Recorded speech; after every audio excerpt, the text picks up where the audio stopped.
हाँ मु माँ जड़े सेवायत ये माँ सिद्धेश्वरी सेवायत ए वर्ष आमर पाड़ी पाड़िया सेवायत आम कौन कह नूतन कालसी नहीं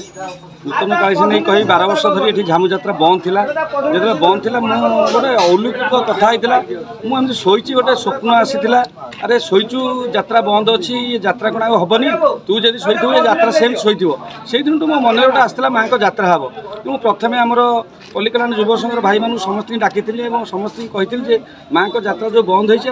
सुचारू रूपे करवा से आगे आसते ये यात्रा केमती करने आम ग्रामर सरपंच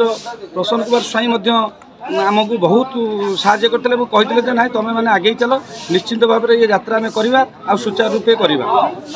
समस्त ग्रामवासी डकई आम गोटे बैठक करूँ बैठक शेष निष्पत्ति होता बड़ पाटुआ और कलश वाला को धरिकी आम यात्रा करूँ पुणी गोटे आमर मन भर प्रश्न आसाला जदि कालसी ना बड़ पाटुआ नहीं कले आम गोटे संपूर्ण भाव सफल हेबू ना आम पुणी आम निष्पत्ति नहीं आमर मुख्य आराध्य देवी माँ मंगला काकटपुर जीवु काकटपुर आज्ञामाल आणबू एवं तापर आम झामु करूँ जो दिन काकटपुर जाइलु आम मध्यरात्रि काकटपुर जाइलु यही माँ पाखे मुंडिया मारी आम यही काकटपुर यात्रा करूँ आम ग्रामर राजकिशोर होता आम दुई जन काकटपुर जाइलु प्राय 2:30 ରୁ 3ଟା राति आम काकटपुर पहुँचलु और सेठार सत्य जपरी माँ आमको स्वागत करते जड़े सेवक सी आमको अपेक्षा कर बसते आम माँ पाखक नहीं प्रथम माजणा आम सेठार करूँ माँ को गोड़ तले आम गुहारिया पड़ू और सेठारे निर्देश आसाला जे तुम्हें जाओ तुम से यात्रा आरंभ कर तुम निश्चिंत भाव में कालसी आज ही उभा हे से दिन था मंगलवार आम से माँ मंगला पीठ आसला एठार आम कार्यक्रम करूँ दुई ठाकुराणी पाखे आम होम करूँ होम पर आमर जो कहती अवतार बाजा देइलु घंट कहानी सब अवतार देलापर 3-4 थर अवतार देलापर कहीं आसी नथिले आम मन पुणी प्रश्न था आम माँ कौन मिछ कहले माँ कौन ठकीदेले तथापि आम समस्त ग्रामवासी माँ पद्म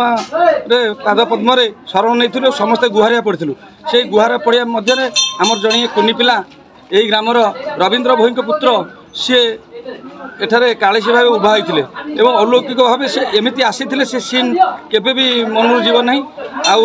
माँ आसी पहुँची जाते आम बहुत खुशी होता आम ग्रामवासी समस्ते खुशी होते आम झामु आगे जाइलु आ जार फलस्वरूप आज समस्ते आम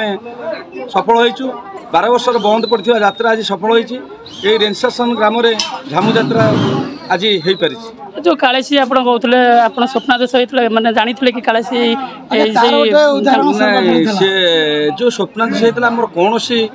चेहरा आम समूह मुझे भी आनी नी कि मो मन के से देखुची गोटे पिला आसूची निया होची झामु होची किंतु चेहराटा मो मन केबे भी आसी नथिला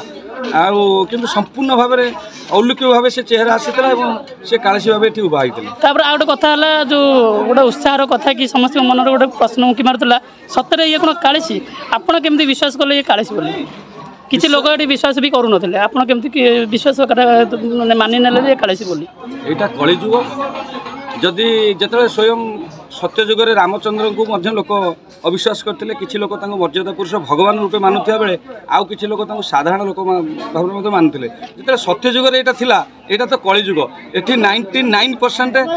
मिछ और 1% सतरे संसार चलती तेणुक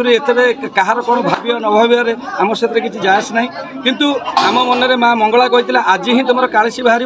कालसी बाहर आम 100% कालसी भाव में आम मानि